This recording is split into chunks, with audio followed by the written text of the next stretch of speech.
Cinema ఇండస్ట్రీకి మంత్రి Komatireddy Venkatareddy warning ఇచ్చారు. ఇకపై తెలంగాణలో నో బెనిఫిట్ షో, నథింగ్ అన్నారు. ఇక సినిమా హీరోలు నిబంధనల ప్రకారం నడుచుకోవాలని సూచించారు. పోలీస్ పర్మిషన్లు ఇవ్వకపోతే సినిమా వాళ్ళు బయటకు వెళ్లొద్దని చెప్పారు. షోలు చేయడానికి బయటకు వచ్చి ఓపెన్ టాప్ కార్లలో తిరగొద్దంటూ హెచ్చరించారు. ఇంకోసారి ఇలాంటి చర్యలు రిపీట్ కావద్దని స్ట్రాంగ్ వార్నింగ్ ఇచ్చారు.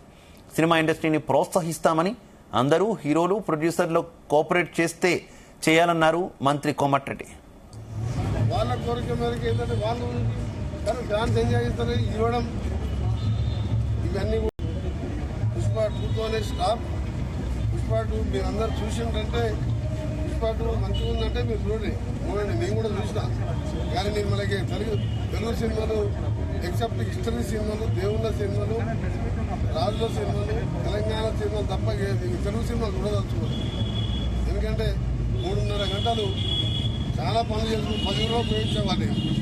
ఆ సినిమా చూసిన తర్వాత మన యువకులు కూడా ఖరాబ్ అయిపోతారు సమాజం. అందుకనే ఎక్కువ కామెంట్ చేయగలి.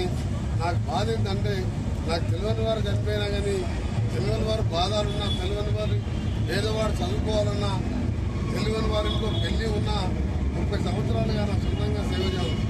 కానీ ఈ ఇన్సిడెంట్ చూసిన తర్వాత రాష్ట్ర ప్రభుత్వ పరంగా మేము కూడా చింతిస్తున్నాం. మేము కూడా క్షమాపణ చెప్తున్నాం. ఇక ముందు బెనిఫిట్ షోలు ఇవ్వమని చెప్పి మేము పాటిస్తున్నాం.